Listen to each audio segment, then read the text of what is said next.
नमस्कार प्यारे बच्चों। आज हम लोग जानेंगे कि सितंबर माह में बेसिक शिक्षा परिषद उत्तर प्रदेश के स्कूलों में क्लास 6 गणित के अंतर्गत सांख्यिकी पाठ 4 पढ़ते हैं। आइए हम लोग देखते हैं कि पाठ 4 सांख्यिकी में क्या क्या जानना है और क्लास क्या 6 क्या मैथ की सीखना बुक है। सीखें गणित, जो बेसिक शिक्षा परिषद उत्तर प्रदेश में गणित चलता है। और इसमें सितंबर माह में हम लोग इसके अंतर्गत एक पाठ पढ़ते हैं, उसका नाम है ये चौथा पाठ सांख्यिकी।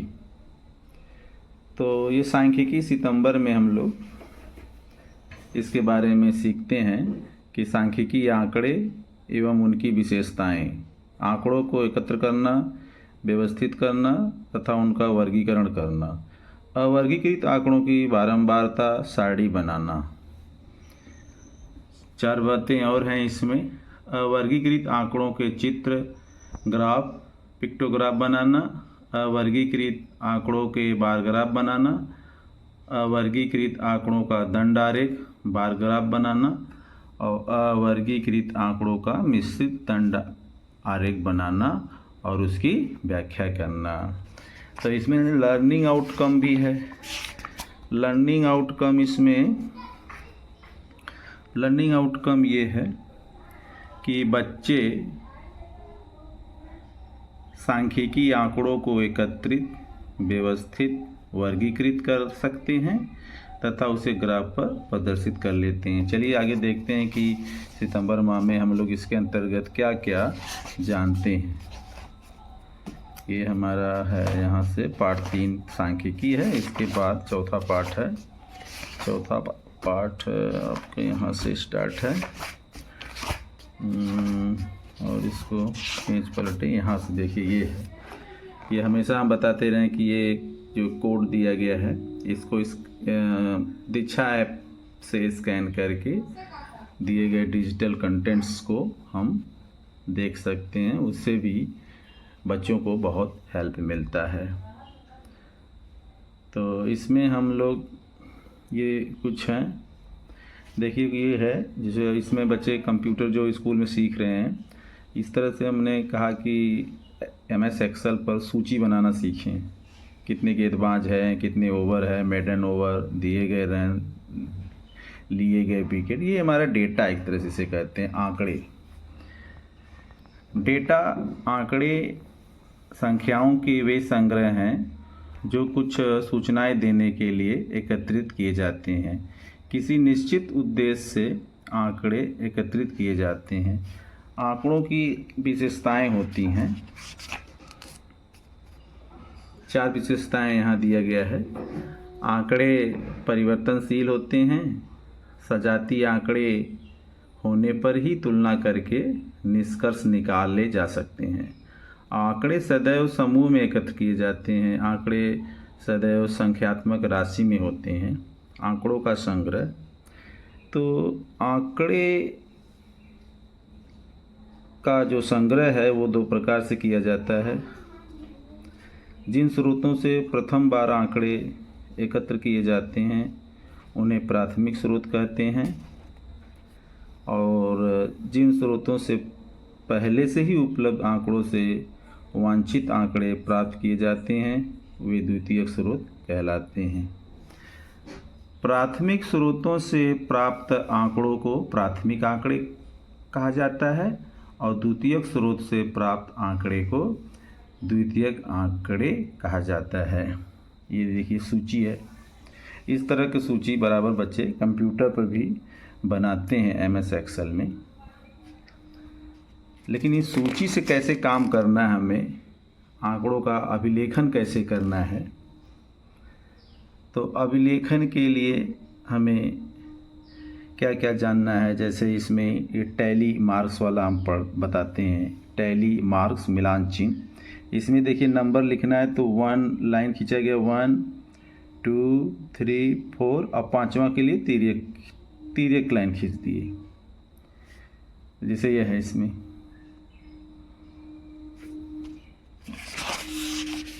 यहाँ पे देखिए, अब ये जो डाटा था हमारा, ये जैसे 12 नंबर है। अब 12 नंबर कैसे लिखा गया, देखिए 5, 5, 10 और 2, 12। ये टैली मार्क मिलान चिन्ह है। आंकड़ों को व्यवस्थित करना। आंकड़े मूल रूप में अव्यवस्थित होते हैं। इन्हें अवर्गीकृत आंकड़े अथवा कच्चे आंकड़े भी कहते हैं।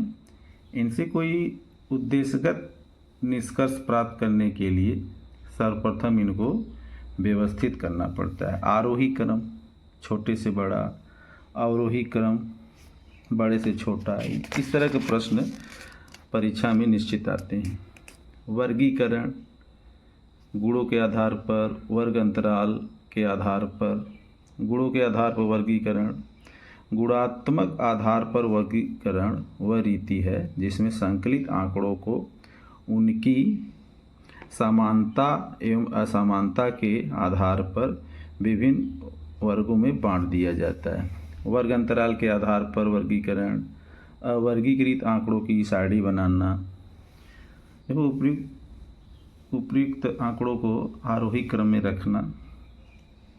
ये सब चीज़ें हम सांख्यिकी के अंतर्गत पढ़ते हैं। और अभ्यास फोरे में जो प्रश्न दिए गए हैं, इसमें 4 प्रश्न हैं, बहुत आसान है। सिर्फ इसमें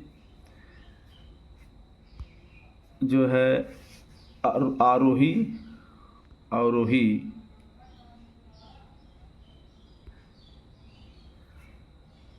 क्रम में लिखने के लिए है।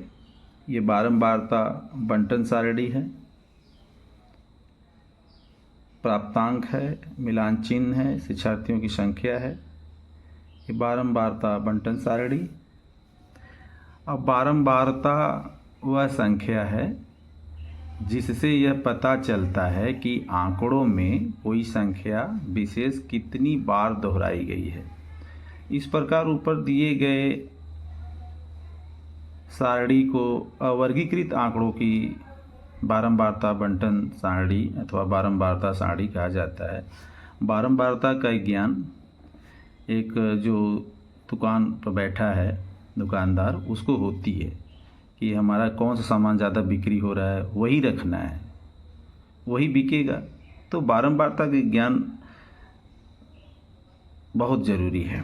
बारंबारता सारणी बनाना इस पाठ में हम सीखेंगे। ये सारणी है, टेबल, ये सब चीज़ें बारंबारता सारणी। क्रम संख्या होता है और एक संख्या टैली चिन्ह बारंबारता, इसको कहते हैं बारंबारता सारणी। जैसे देखिए, ये कोई दिया है आंकड़े, इसमें टैली चिन्ह लगाकर संख्याओं की बारंबारता लिखना है। आंकड़ों का चित्रारेख या पिक्टोग्राफ द्वारा प्रदर्शन। जब ऐसे कोई रहता है तो इसको हम पिक्टोग्राफ कहते हैं। आंकड़ों के चित्रों द्वारा प्रदर्शन को चित्ररेख या पिक्टोग्राफ कहते हैं। ये पिक्टोग्राफ, ये कोई दिया है डाटा, अब इसे क्या बन गया, पिक्टोग्राफ। इसमें एक पैमाना बन जाता है। पैमाना मान लेते हैं कि एक इस चित्र में एक पौधा है, ये देखिए यहाँ पे है, कोई उदाहरण है, इस उदाहरण का एक पैमाना ले लिया कि एक चित्र में 50 पौधे हैं, ऐसे बना लिया, ये पिक्टोग्राफ है। अभ्यास 4C पिक्टोग्राफ पर है।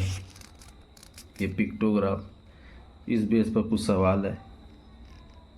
इस तरह के सवाल इस पाठ में हम जानते हैं। ये देखिए, इस तरह के सवाल बहुत आसान, देखने में बड़ा बड़ा प्रश्न है लेकिन बहुत आसान है, डेटा से संबंधित है। ये दंड आरेख, बार ग्राफ, बार ग्राफ ऐसे होता है, ये बार ग्राफ है, ये बार ग्राफ। बार ग्राफ में ग्राफ के ऊपर एक शीर्षक के रूप में लिखना चाहिए और ग्राफ में पैमाना अवश्य लिखना चाहिए। पैमाना ऐसा होना चाहिए जिससे आकार न तो बहुत बड़ा हो, न ही इतना छोटा कि चित्र की स्पष्टता नष्ट हो जाए। सभी दंडों बार की चौड़ाई बराबर होनी चाहिए। दंडों के बीच की दूरी समान होनी चाहिए। प्रत्येक दंड एक ही आधार पर होना चाहिए।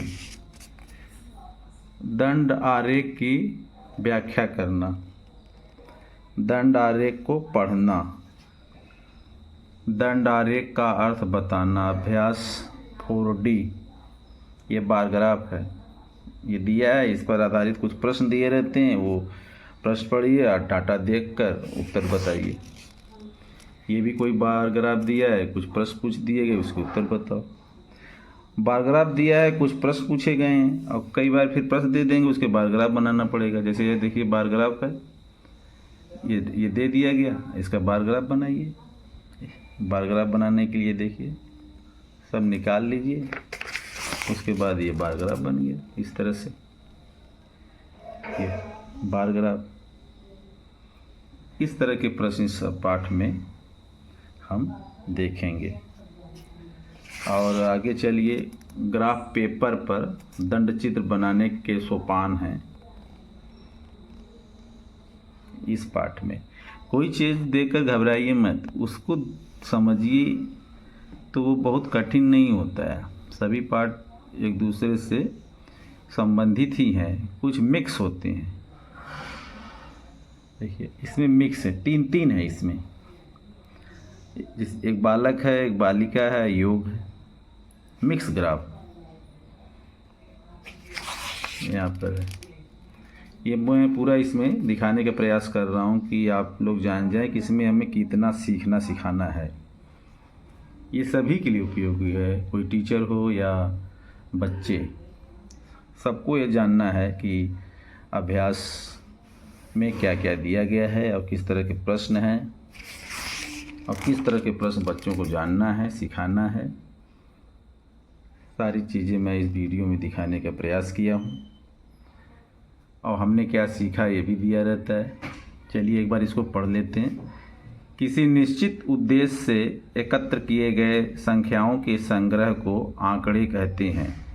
आंकड़े परिवर्तनशील होते हैं। सजाती आंकड़े होने पर ही तुलना करके निष्कर्ष निकाला जा सकता है। आंकड़े समूह में एकत्र किए जाते हैं। आंकड़े सदैव संख्यात्मक राशि में होते हैं। आंकड़े मूल रूप में अव्यवस्थित होते हैं। उन्हें अपरिष्कृत आंकड़े अथवा कच्चे आंकड़े कहते हैं। आंकड़ों का संग्रह दो प्रकार से किया जाता है, प्राथमिक स्रोतों से, द्वितीयक स्रोतों से। और अपरिष्कृत आंकड़ों को व्यवस्थित करने के लिए दो विधियों का प्रयोग किया जाता है। आंकड़ों को आरोही या अवरोही क्रम में लिखते हैं। आंकड़ों का वर्गीकरण करते हैं। आंकड़ों का वर्गीकरण गुणों के आधार पर अथवा वर्ग अंतराल के आधार पर करते हैं। और आरोही क्रम में सबसे पहले सबसे छोटी संख्या लिखते हैं और फिर क्रम से बराबर या बड़ी संख्या लिखते जाते हैं। इसके विपरीत अवरोही क्रम में पहले सबसे बड़ी संख्या, फिर इसके बराबर या उससे छोटी संख्या लिखी जाती है। तो प्राप्त आंकड़ों से कुछ विशेष सूचना तुरंत प्राप्त करने के लिए उन्हें मिलान चिन्हों का प्रयोग करके सारणियों के रूप में प्रस्तुत किया जाता है। चित्रारेख आंकड़ों को चित्रों के रूप में निरूपित करते हैं, पिक्टोग्राफ कहते हैं। इनकी व्याख्या करके विभिन्न प्रश्नों के उत्तर प्राप्त किए जाते हैं। और आंकड़ों को दंड आरेख, बार ग्राफ द्वारा भी निरूपित किया जाता है। एक दंड आरेख में समान दूरी पर समान चौड़ाई के दंड क्षैतिज ऊर्ध्वाधर खींचे जाते हैं और प्रत्येक दंड की लंबाई वांछित सूचना दर्शाती है। दंड आरेख के लिए आंकड़ों की संख्या की दृष्टि से पैमाना लेना चाहिए। तो इसमें हमने पिक्टोग्राफ, बार ग्राफ देख लिया। क्लास 7 में जाएंगे तो पाई ग्राफ देखेंगे। तो बच्चों इसमें हमें इतना ही जानना है। आप लोग इसे ध्यान से समझिए, सीखिए। Thank you.